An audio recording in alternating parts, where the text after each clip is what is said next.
vivid verses. That Friday marked the end of a 60-hour week. We were entering the pre-holiday surge, Q4 volumes spiking by 40%.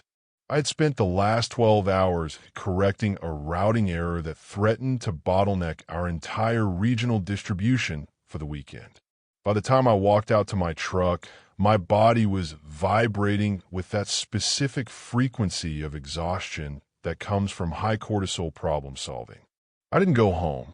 I went to the gym. Most people treat the gym as an option. They go when they feel like it. I view it as structural maintenance. If you drive a car for 100,000 miles without changing the oil because you didn't feel like it, you don't get to complain when the engine seizes. I put myself under the squat rack not because I wanted to, but because a strong back is a requirement for the life I want to lead. I did the work. 5x5 squats, overhead press deadlifts. Simple, heavy, effective. I arrived home at 8:45 p.m. My apartment is lean. I don't buy clutter. Everything has a function. I went straight to the kitchen to begin the weekly fuel prep. This is a non-negotiable protocol. If I don't prep, I react. If I react, I eat garbage. If I eat garbage, my energy dips, my focus wavers, and my output drops. It is a cascade of failure that starts with a single missed meal. I had the assembly line running. 4 kilos of chicken breast on the cutting board. 2 kilos of jasmine rice in the cooker. Broccoli steaming. I was using the digital scale, zeroing it out after every container. 225 grams of protein. 300 grams of carbohydrates. Precision is the only way to ensure the outcome matches the projection. Then the front door kicked open. Clara entered with the chaotic energy of someone looking for a distraction. She worked in HR, a field I always found exhausting because it deals almost exclusively in feelings and perception rather than hard data. She was carrying the smell of the week's failure with her: stale pepperoni, grease, and cheap yeast. She dropped 2 large pizza boxes on the granite island, sliding them right up against my sterilized rows of glass containers. She also had a 6-pack of IPA, the bottles sweating condensation onto the counter. I didn't stop weighing the chicken. I observed her. She was carrying about 30 pounds of excess weight, a slow accumulation over the 3 years we had been together. I had never commented on it. A man doesn't police a woman's body. He observes her discipline. Her discipline had eroded. She was tired, but not from exertion. She was tired from a mental gymnastics of unhappiness. "Seriously, Sebastian," she said, stripping off her coat and throwing it across a bar stool. The coat slid off and hit the floor. She didn't pick it up. "It's Friday," she continued. "Put the Tupperware away. You're becoming obsessive, and it's dragging me down. If you loved me, you'd relax and have a slice with me. You're making me feel like I'm gross just for wanting to have a normal dinner." I paused the scale. I looked at the pizza boxes. The cardboard was soaked through at the corners. Then I looked at her. This wasn't about the food. It never is. This was a compliance test. She felt the gap widening between our operating frequencies. I was tightening my protocols. She was abandoning hers. When one component in a system improves and the adjoining component degrades, friction occurs. She didn't want the pizza for hunger. She wanted the pizza to drag me back to her baseline. If I ate the slice, I validated her lack of discipline. I would be signaling that her comfort was more important than my standards. I spoke calmly. "Elevating the volume is a loss of control. I'm not making you feel gross, Clara. Your own conscience is doing that because you know you are capable of better." She froze. She had prepared for a fight about calories or diet culture. She wasn't prepared for an assessment of her internal state. "I don't use food to escape my life. I use food to fuel it," I told her. "I will not compromise my standards to make you feel comfortable with your lack of discipline. You can eat that alone, or you can throw it out and join me. But I am not reverting to the man I used to be." That was the leverage point. The man I used to be was soft, broke, and invisible. She knew him. She didn't respect him then, and she wouldn't stay with him now. She was banking on my current status while trying to sabotage the habits that created it. The kitchen went silent. The only sound was the hum of the refrigerator compressor. I watched her calculate the cost-benefit analysis. Option A. She eats the pizza. She wins the momentary power struggle, but she eats alone. She sits on the couch, watching Netflix, feeling the shame of gluttony reinforced by the sight of my discipline in the kitchen. Option B. She creates a scene. She screams. I disengage. She looks unstable. Option C. She liquidates the bad asset and realigns with the winning strategy. She waited for me to offer a concession. A simple, "Okay, babe, just one slice." A social lubricant to ease the friction. I didn't offer it. I picked up the lid of the third container and snapped the locking tabs.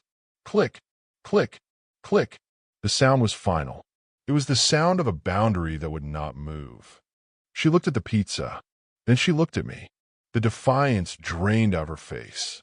She realized that my willpower was a tangible force in the room, stronger than her manipulation. Eating the pizza alone suddenly felt shameful rather than rebellious. She picked up the boxes. For a second, I thought she was taking them to the living room. Instead, she walked to the trash can, stepped on the pedal, and shoved them in vertically. It was a waste of $25, but a necessary sunk cost to buy into the new direction. She turned to me. Her voice was quiet, stripped of the HR effect. "How do you cook the chicken so it's not dry?" This was the moment of acquisition. She was signing the contract. The next 8 months were a total logistical overhaul. You cannot fix a systemic issue with a weekend of enthusiasm. You have to change the daily operations.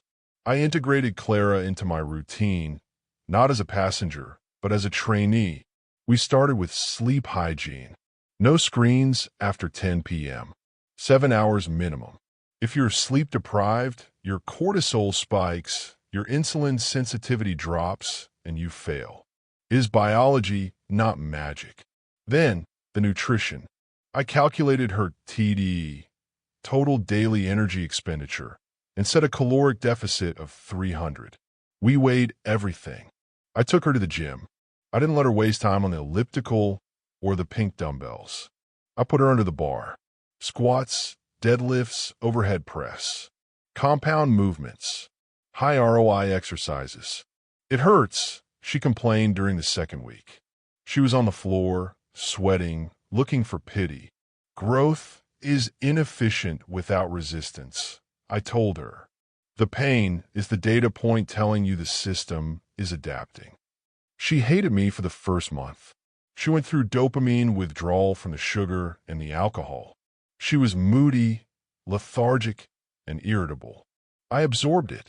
I remained the constant variable. Then, the data started coming in. Her clothes got loose. Her skin cleared up. Her energy levels at work stabilized. She stopped crashing at 2 p.m. The results provided the feedback loop she needed to sustain the effort. By month 6, she was a completely different asset. She dropped the 30 pounds and put on lean muscle. She walked differently, leading with her hips and shoulders, chin parallel to the ground. The aesthetics were a byproduct of the function, but the aesthetics were undeniable. She was turning heads. When we went to the grocery store, men looked. When we went to dinner, the waiter lingered. I observed this. I wasn't threatened. I viewed it as the successful restoration of a project. I assumed that because she knew the sweat equity required to get there, the 5 a.m. alarms, the cold chicken, the skipped happy hours, she would value the result with humility. That was my miscalculation. I assumed her internal character had grown at the same rate as her external physique. I assumed the discipline would breed stoicism. But while I was building a partner, she was building an ego. She started posting constantly on social media. Thirst traps disguised as fitness updates. She started seeking validation from sources that hadn't contributed to the build. She mistook the attention of strangers for actual equity. She started treating the relationship not as a partnership, but as a fan club where I was just the president. Then came the promotion. The warehouse was expanding. Corporate needed a logistics manager to oversee the entire regional distribution network. It was a significant step up, salary doubled, stock options, a reserved parking spot, and a title that commanded respect in the industry. I earned it. I had the lowest error rate and the highest throughput in the district. There was a mixer to celebrate the quarterly targets and announce the promotion. It was held at a hotel downtown, one of those places with marble floors and overpriced drinks designed to make middle management feel important. Claire spent 2 hours getting ready. She wore a dress that was technically appropriate, but strategically designed to solicit maximum attention. It was red, backless, and tight. When she walked out of the bedroom, she checked her reflection for 5 minutes, then checked me, checking her. "Ready?" she asked. "Let's go," I said. At the mixer, the dynamic shifted immediately. In the warehouse, I am the authority. In this room, there were VPs and directors, men who made money by moving money, not boxes. I was shaking hands, discussing supply chain bottlenecks with the director of operations. Clara was by my side initially, but she drifted. I tracked her movement. She didn't go to the wives or the other partners to build social alliances. She went to the bar, and then she vectored toward the regional VP, a guy named Miller. Miller was 50, divorced, and wore a watch that cost more than my car. He was a corporate predator. He didn't care about logistics. He cared about leverage and status. He saw Clara, he saw me, and he did the math. He knew I was the guy being promoted. Targeting her was a dominance play. I watched them from across the room while I nodded at a story about golf I didn't care about. Clara was laughing. Too loud. She was touching his arm. She was leaning in, breaking the professional proximity barrier. She would glance over at me every few minutes to ensure I had line of sight. She wasn't just flirting. She was broadcasting. She was using her new market value to bid against me in public. She was signaling to the room, "I'm the prize here, not his promotion." Miller was eating it up. He was leaning back, looking down at her, looking over at me with a smirk that said, "Nice work, kid. I'll take it from here." I didn't intervene. Intervening shows weakness. If you have to guard your property that closely, you don't really own it. And if you have to guard your partner, you're already alone. I finished my drink, shook the necessary hands, and waited for the event to wind down. When I signaled it was time to leave, Clara looked annoyed. Miller kissed her hand, a gesture so archaic and condescending it was almost funny, and winked at me. "Congratulations on the new spot, Sebastian," Miller said. "You've got a lot to manage." "I handle inventory well," I said. "Good night." The drive home was quiet at first. I drove. The car is a controlled environment. No distractions. Clara broke the silence. She flipped the visor down and checked her makeup in the vanity mirror, illuminated by the harsh LED light. She was glowing, not with sweat, but with what they call narcissistic supply. She was high on the validation. "Did you see how the VP was looking at me?" she asked. Her tone was light, but the intent was heavy. I kept my eyes on the road. "I saw." She laughed. "He asked what a girl like me is doing with a guy who started on the floor. Can you believe that?" She waited for me to defend myself, to get angry, to claim her. She wanted reaction. She wanted to see me sweat the way she used to sweat under the squat bar. "Honestly, Sebastian," she continued, turning to look at me, "now that I look like this, I have options. You need to step up your game. You're lucky I'm still here." There it was. The ultimatum. The threat. She thought she was negotiating from a position of strength.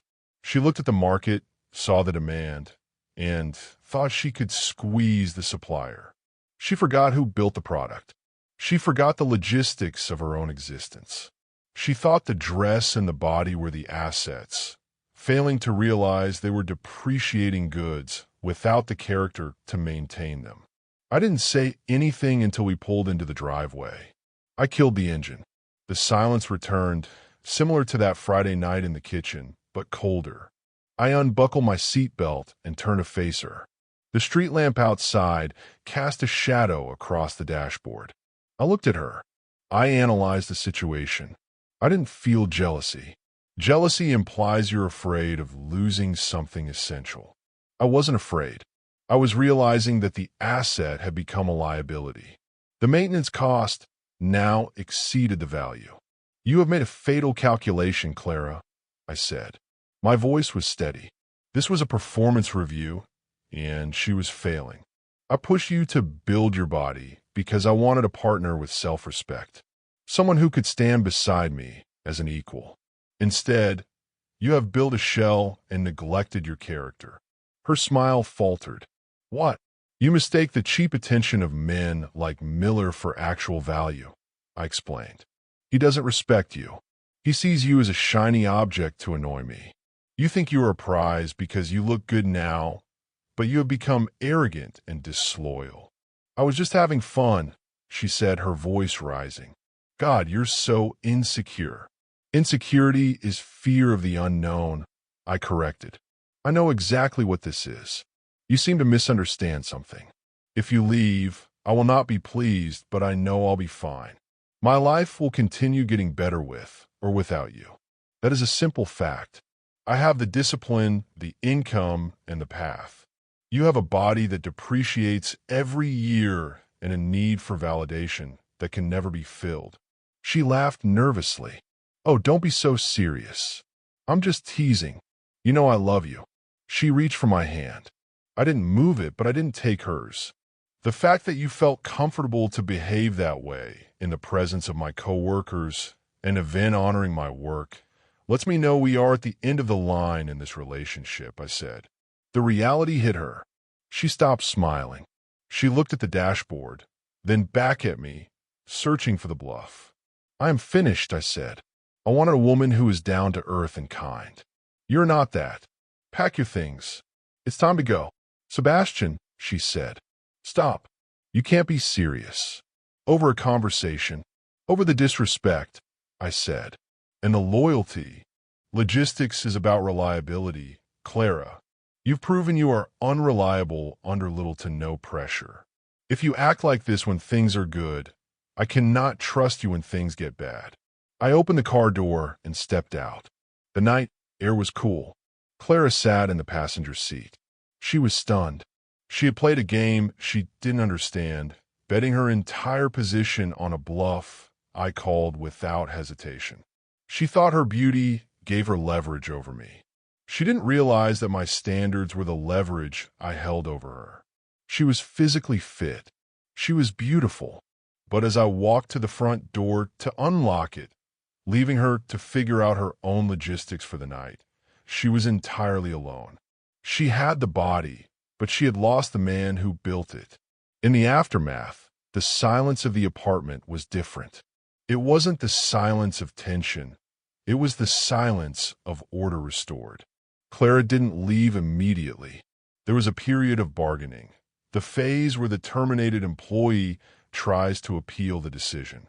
She cried. She screamed. She tried to use the physical assets I had helped her build to seduce me back into compliance. She stood in the doorway of the bedroom, wearing the clothes I liked, trying to trigger a biological response that would override my logical conclusion. It didn't work. Once I see the flaw in the mechanism, I can't unsee it. You're throwing away 3 years, she said, tears streaming down her face, ruining the expensive makeup she had applied for Miller. I'm cutting my losses, I said. There is a difference. She moved out 2 days later. Watching her pack was like watching a reverse inventory audit. She took the clothes, the supplements, the gadgets. She struggled with the boxes. I didn't help her carry them. She had spent the last 8 months proving how strong she was. Now she could use that strength to carry the weight of her consequences. I sat on the couch and watched her struggle with a heavy box of shoes. She looked at me, waiting for the chivalry. "Lift with your legs," I said. She slammed the door when she left. The weeks that followed were a recalibration. I adjusted the meal prep. 2 kilos of chicken instead of 4. 1 kilo of rice. The grocery bill dropped. The water bill dropped. The noise floor of my life dropped. I doubled down on work. The logistics manager role required a higher level of strategic thinking. I was no longer just moving pallets. I was designing the systems that move them. I spent my days optimizing routes, negotiating with carriers, and firing people who didn't meet the standard. I became known as a hardliner, a man who didn't tolerate fluff. The company thrived. My stock options vested. I saw Clara once, about 6 months later. I was at the gym, hitting a PR on the deadlift. 220 kilos. I was chalking my hands, focused on the bar, when I saw her in the mirror. She was working out with a trainer, a young guy, more teeth than knowledge, who spent more time touching her shoulders than correcting her form. She looked good physically. The maintenance was still there, but I saw the cracks.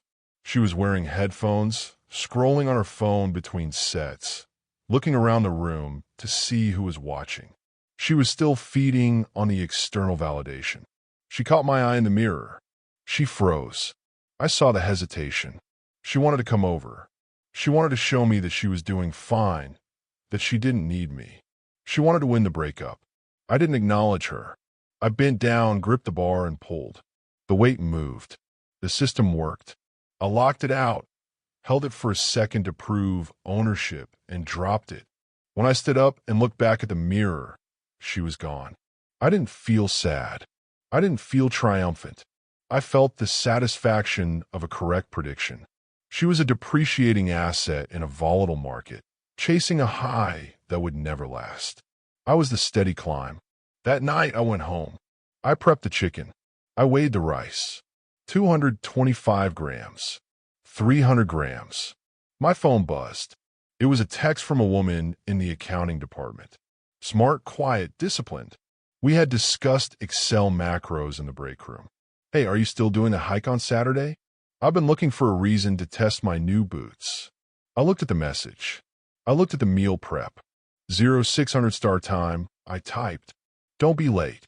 "I'm never late," she replied. I put the phone down. I snapped the lid on the container. Click. The logistics were sound. The future was on schedule. Thanks for listening.